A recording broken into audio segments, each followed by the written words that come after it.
Hello friends, welcome back to the Manzil Bharat. कैसे हैं आप सब? I hope you all are fine. आज हम डिस्कस करेंगे current affairs of June 2024 part 2। Part 1 already upload हो चुका है। जिन्होंने वो नहीं देखा है, आई एडवाइज यू कि पहले जाके उसे देखें and then come towards the part 2। तो जो भी रिमेनिंग टॉपिक्स हमारे रह गए थे जून मंथ के करंट अफेयर्स से, वो आज हम डिस्कस करेंगे in the form of MCQs. तो चलिए स्टार्ट करते हैं। तो जो पहला क्वेश्चन है दैट इज, आपको बताना है कि हमारे देश का दूसरा सबसे बड़ी जो ब्रैकिश वाटर लगून है वो कौन सी है। जून महीने में इन्वायरमेंट डे सेलिब्रेट किया जाता है और ये जो लेक है ये न्यूज में रही थी for the ecological sensitive zone. So brackish water lagoon आपको बताना है। लगून वो वाटर बॉडी होती है जो कि लार्जेस्ट वाटर बॉडी से सेपरेट होती है by a piece of land. तो स्मॉल वाटर बॉडी और लार्ज वाटर बॉडी के बीच में एक पीस ऑफ लैंड होता है, तो जो स्मॉलेस्ट वाटर बॉडी है उसको कहा जाता है लगून। तो हमारे देश की second largest brackish water lake कौन सी है? चिल्का, वुलर, पुलिकट या नन ऑफ द अबव। तो चिल्का तो लार्जेस्ट है, वुलर फ्रेश वाटर है, so correct answer is Pulicat. बात करें कि ये कहां सिचुएटेड है, तो ये आंध्र प्रदेश और तमिलनाडु दोनों ही राज्यों में है, but largest portion is in the Andhra Pradesh, that is around 80%। तो अगर ऑप्शन में दोनों स्टेट्स हो तो इट्स बेटर कि आप आंध्र प्रदेश को मार्क करें, ठीक है। और ये सेपरेट होती है बे ऑफ बंगाल से बाय श्रीहरिकोटा आइलैंड, ठीक है। तो जो पीस ऑफ लैंड है इन दोनों वाटर बॉडीज के बीच में that is Sriharikota island. Clear? और the Sriharikota is a Satish Dhawan space centre. Clear? ठीक है, ओके। तो ये इनका परसेंटेज 80% जो है वो आंध्र प्रदेश में है और 20% इज इन द तमिलनाडु और most part is in the Nellore district, ठीक है। डिस्ट्रिक्ट कौन सी है आंध्र प्रदेश की? That is Nellore. आगे बढ़े, नेक्स्ट पूछ रहे हैं कि कौन से लॉज हैं जो रिसेंटली रिप्लेस हुए हैं इन जून 1, ठीक है। जून 1 में कुछ कानूनों को बदल के नए कानूनों को लाया गया है। आपको बताना है किन कानूनों को बदला गया है, ठीक है। ये ऑप्शन तो ऑलरेडी कॉन्स्टिट्यूशन ऑफ इंडिया, ये टाइपिंग एरर हो गया है। IPC, CrPC and Indian evidence act, consumer protection act, right to information act. So the correct answer is IPC, CrPC and Indian evidence act, ठीक है। इनकी जगह जो है नए कानून लाए गए हैं जो कि जून 1 से अप्लाई होंगे, लागू कर दिए गए हैं जून 1 से। और उन कानूनों की बात करें तो वो कानून है उनको भारतीय न्याय संहिता, भारतीय सुरक्षा, नागरिक सुरक्षा संहिता और भारतीय साक्ष्य अभियानम, ठीक। सो इन्हें रिप्लेस किया गया है नए कानूनों से और मकसद वही है कि उनके अंदर कुछ और नए प्रोविजन ऐड ऑन किए जाए। नए तरह के क्राइम्स जो है आ रहे हैं, साइबर क्राइम्स वगैरह भी इंक्लूड हो रहे हैं। सो उन सबको इंक्लूड करके एक नया जो है कानून लाया गया है। Who received the V Shantaram lifetime achievement award? आपको बताना है V Shantaram lifetime achievement award 2024 का किसे मिला है? मधुर भंडारकर, रणदीप हुड्डा, सुबई नालामथु और दिव्या दत्ता।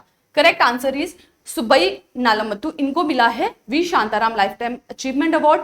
इन्होंने वाइल्ड लाइफ के ऊपर फिल्म मेकिंग की है और उसी बिहाफ पे इनको ये अवार्ड मिला है। क्वेश्चन नंबर 4 की बात करें तो यहां पूछ रहे हैं आपको उस एक्सरसाइज का नाम जो कि एक साल में 4 बार कंडक्ट कराई जाती है बाय द यूएस एयरफोर्स और उसमें रिसेंटली इंडियन एयरफोर्स ने भी पार्टिसिपेट किया। बाकी जो कंट्रीज हैं जिन्होंने पार्टिसिपेट किया that was Singapore, United kingdom, Netherlands, Germany. और आपको उस एक्सरसाइज का नाम बताना है और ये जून मंथ में कंडक्ट कराई गई थी।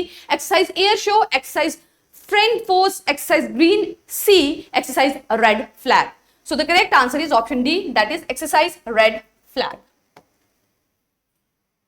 नेक्स्ट क्वेश्चन आपसे पूछ रहे हैं कि 2024 का world junior girls chess championship किसने जीता है? Beloslava Krasteva, Divya Deshmukh, Magnus Carlsen और विश्वनाथन आनंद। तो विश्वनाथन आनंद तो नहीं हो सकते because he is a male और जूनियर गर्ल्स चेस चैंपियनशिप है। So correct answer is Divya Deshmukh. हमारे देश की दिव्या देशमुख ने जीता है world junior chess championship. Next question आपसे पूछ रहे हैं कि हज जो है, जो मुस्लिम संप्रदाय का बहुत इंपॉर्टेंट पिलग्रिमेज है, वो कहां होता है? Jerusalem, Mecca, Medina, Cairo. So the correct answer is Mecca, जो कि सऊदी अरेबिया में है, वहां पे होता है इंपॉर्टेंट पिलग्रिमेज दैट इज हज ऑफ मुस्लिम। एनुअल बेसिस पे होता है, ईयरली बेस पे।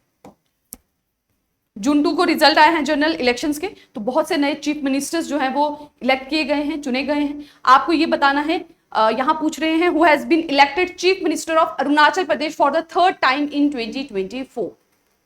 ठीक है, इलेक्शंस जो है वो बहुत न्यूज में रही हैं इस साल, तो इलेक्शन से रिलेटेड जो भी क्वेश्चंस है आप उन्हें इग्नोर नहीं कर सकते। You need to learn them, ठीक है।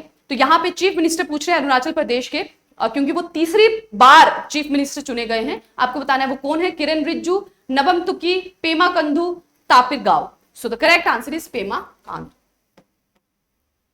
नेक्स्ट पूछ रहे हैं आंध्र प्रदेश के chief minister, YS Jagan Mohan Reddy, Pawan Kalyan, N Chandrababu Naidu और K Chandrashekar Rao. So the correct answer is C, N Chandrababu Naidu. Question number 9 की बात करें तो उड़ीसा के चीफ मिनिस्टर कौन चुने गए हैं, ठीक है। ये जो कुछ स्टेट्स काफी न्यूज में रही हैं, उनके चीफ मिनिस्टर तो आपको याद रखने ही हैं। राजनाथ सिंह, कनक वर्धन सिंह देओ, मोहन चरण मांझी, पार्वती परिदा। तो करेक्ट आंसर इज मोहन चरण मांझी। नेक्स्ट पूछ रहे हैं कि who has been appointed as the next chief of the army staff. Next chief of army staff आपसे पूछा जा रहा है कि कौन अपॉइंट किए गए हैं next chief of army staff. General Manoj Singh Pande, lieutenant general Upendra Dwivedi, general Bipin Rawat, lieutenant general Raj Shukla. So the correct answer is option number B, that is lieutenant general Upendra Dwivedi. ये है next chief of army staff.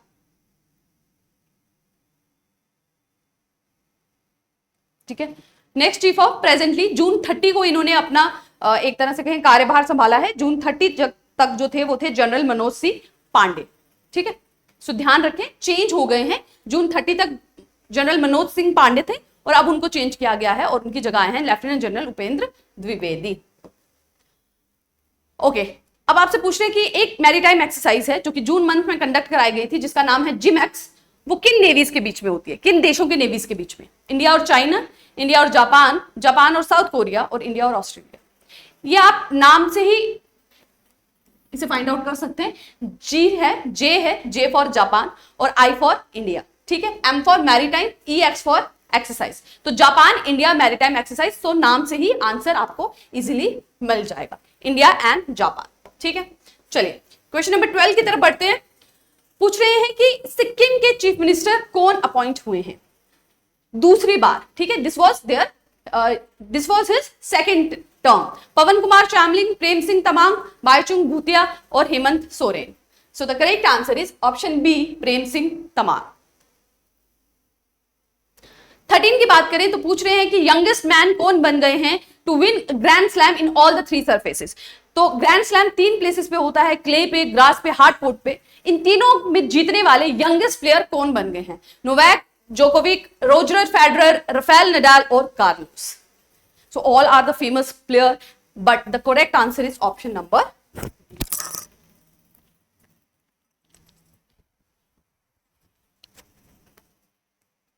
चलिए आगे बढ़े। What is the primary cause of ozone depletion?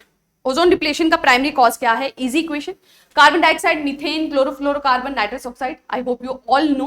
तो main reason है that is option number C, chlorofluorocarbon, जो कि एक कूलेंट की तरह यूज किया जाता है रेफ्रिजरेटर्स और एयर कंडीशनर्स में, और इसे इरेडिकेट करने के लिए, अपने एटमॉस्फेयर से टोटली एलिमिनेट करने के लिए काम कर रही है एक पर्टिकुलर ऑर्गेनाइजेशन। आपको उसका भी नाम बताना है। एक समिति बनाई गई थी इंटरनेशनल फ्रंट पे टू एलिमिनेट द क्लोरोफ्लोरोकार्बन। वो कौन सी है, कौन से साल में बनाई गई, ये आपको बताना है। कौन सा प्रोटोकॉल है जो इस पर्टिकुलर चीज से डील करता है टू एलिमिनेट क्लोरोफ्लोरोकार्बन।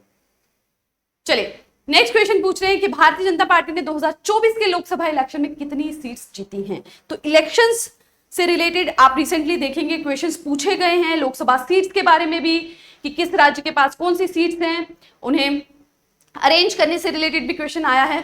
तो this question is also important, ठीक है। तो एक अकेली पार्टी जिसने मैक्सिमम वोट्स जीते, although government is a collision form, NDA ने गवर्नमेंट बनाई है, नेशनल डेमोक्रेटिक अलायंस है, सिंगल पार्टी मेजॉरिटी नहीं हुई है, बट एक जिसे सबसे ज्यादा वोट मिला है दैट इज बीजेपी। आपको बताना है कितने वोट्स मिले हैं, दैट इज कितनी सीट्स मिली हैं, वोट तो नहीं कहेंगे, seats. So that is 240। Who is the largest producer of millets? So RBI ने ये नोटिस निकाला था कि मिलेट्स की जो प्रोडक्शन में है, इंडिया की मिलेट प्रोडक्शन वो स्टैग्नेट हो गई है। तो मिलेट प्रोडक्शन न्यूज में रही है, that's why this question has been asked. तो पूछ रहे हैं कि वर्ल्ड का सबसे बड़ा मिलेट का प्रोड्यूसर कौन है? यूएसए, चाइना, इंडिया या none of the above? So the correct answer is India. Bharat जो है मिलेट्स की प्रोडक्शन में सबसे बड़ा प्रोड्यूसर है। और हमारे देश में कौन से मिलेट्स हैं जो वर्ल्ड में भी एक्सपोर्ट किए जाते हैं? ज्वार और बाजरा। ये जो मिलेट्स होते हैं इसको दीज आर वेरी, आप एक तरह से कहिए ड्राई सीड्स होते हैं, इनको इरिगेशन की ज्यादा जरूरत नहीं होती, बहुत कम पानी में ये उग जाते हैं और हेल्थ वाइज भी ये बहुत इंपॉर्टेंट होते हैं। फाइबर कंटेंट बहुत ज्यादा होता है, बीपी कोलेस्ट्रॉल को ये रेगुलेट करते हैं, सीलियक डिजीज के पेशेंट के लिए बेस्ट होते हैं। तो दीज आर वेरी वेरी आप एक तरह से कहें beneficial, not only for the farmers क्योंकि प्रोडक्शन कॉस्ट कम होगा, बट कंज्यूमर के लिए भी। तो इसीलिए इसकी तरफ अवेयरनेस फैलाने के लिए 2023 को डिक्लेयर किया गया था air international year of millet. ठीक, तो हमारे देश में इसकी सबसे ज्यादा उत्पादन होता है मोस्टली राजस्थान, कर्नाटका, इन सब एरियाज में। ठीक है, next question is national board for wild life. आपसे पूछ रहे हैं ये किस तरह की बॉडी है। रिसेंट पास में ऑर्गेनाइजेशन से, बोर्ड से रिलेटेड भी क्वेश्चंस पूछे गए हैं, रिलेटेड की कौन सी कैटेगरी ऑफ ऑर्गेनाइजेशन में आता है, उनके चेयरमैन कौन है। तो ये बॉडी भी न्यूज में रही है जून में, that's why this question has been asked. So constitutional body है, स्टेट्यूटरी बॉडी है, ऑटोनोमस बॉडी है या NGO? NGO is non governmental organisation. Constitutional body वो बॉडी होती है जिसकी जो अथॉरिटी है, पावर है, वो सब डिराइव होता है संविधान से। संविधान में सब मेंशन होता है कि किस तरह से वो पर्टिकुलर बॉडी जो है काम करेगी। जब हम स्टैट्यूटरी बॉडी की बात करते हैं तो ये वो बॉडी होती है जो एक कानून से अपने सारे हक या एक तरह से आप कहें पावर, अथॉरिटी डिराइव करती है। ठीक है, एक एक्ट बनाया जाता है, एक कानून बनाया जाता है, उसके बिहाफ पे इस ऐसी बॉडीज का गठन किया जाता है। तो आपको बताना है NBWL किस तरह की बॉडी है। So it is a statutory body. ठीक है, इनके चेयरमैन की बात करें तो ये चेयर होती है बाय द प्राइम मिनिस्टर। उनके अलावा 3 और एमपीज होते हैं इसमें, 5 एनजीओ से मेंबर होते हैं और 10 इकोलॉजिस्ट या कंजर्वेशनिस्ट होते हैं इसमें। इन्वायरमेंटलिस्ट भी इसमें इंक्लूड किए जाते हैं। ठीक है, और ये किस एक्ट के अंदर गठन होता है इस पर्टिकुलर बॉडी का? That is wildlife protection act 1972। Clear? Question number 18, who is awarded as ICC ODI player of the year? तो 2024 में ODI player of the year का अवार्ड किसे मिला है? राहुल शर्मा को, विराट कोहली को, हार्दिक पांड्या या Jasprit Bumrah? So the correct answer is Virat Kohli. So which state got first rank in term of highest installed wind power capacity? तो हमारे देश के किस राज्य को पहला स्थान प्राप्त हुआ है in terms of wind power, installed wind power capacity की टर्म्स में? आप सब जानते हैं कि रिन्यूएबल एनर्जी की तरफ पूरा वर्ल्ड फोकस कर रहा है और भारत का भी यही फोकस है कि ज्यादा से ज्यादा रिन्यूएबल सोर्सेज पे फोकस किया जाए। दैट्स व्हाई ISA का गठन किया गया, that is international solar alliance का, और दूसरा focus that is on the wind energy. ठीक, तो रिसेंटली एक राज्य को मिला है first rank, that is Gujarat. ठीक है, सेकंड की बात करें तो दैट इज तमिलनाडु, पहले स्थान पर रहा है गुजरात। ठीक है, with 11,823 megawatt of installed wind power capacity, और तमिलनाडु के पास है 10,743 मेगावाट की install capacity. Solar power capacity की बात करें तो पहले स्थान पर राजस्थान है और दूसरे स्थान पर है गुजरात। ठीक है, तो गुजरात के पास विंड पावर और सोलर पावर दोनों की ही अच्छी इंस्टॉल कैपेसिटी है। Last question of today session is, आपको बताना है कि किस सिटी को रिसेंटली डिक्लेयर किया गया है as a city of literature? Varanasi, Ahmedabad, Kozhikode या Jaipur? So the correct answer is option C, Kozhikode. UNESCO एक लिस्ट तैयार करती है जहां पे अलग अलग शहरों को अलग अलग कैटेगरीज पे कैटेगराइज किया जाता है, और कोझिकोड को मिला है इन टर्म्स ऑफ, जो कैटेगरी की बात करें तो that was creative cities network. ठीक है, in category of UNESCO creative cities network category में उसको इंक्लूड किया गया है। और दूसरी शहर जो हमारे देश से इंक्लूड हुआ है वो है Gwalior in the term of music category. ठीक, वर्ल्ड से और भी शहरों को इंक्लूड किया गया है, जैसे काठमांडू को इन terms of film category, Chongqing को इन डिजाइन कैटेगरी, कासाब्लांका को मीडिया आर्ट्स की कैटेगरी में, और बुखारा को crafts and folk arts category में। ठीक, सो दो सिटीज जो हमारे देश से इंक्लूड की गई हैं वो है Kozhikode and Gwalior. Kozhikode in terms of UNESCO creative cities network category और Gwalior in the music category. So that is it for today's lecture. इसके साथ हमारे जून मंथ के करंट अफेयर्स भी खत्म होते हैं, कंप्लीट होते हैं। और नेक्स्ट वीडियो लेक्चर में हम जुलाई 2024 के करंट अफेयर्स को डिस्कस करेंगे. So that is it for today's lecture. Thank you very much. Take care and keep working hard.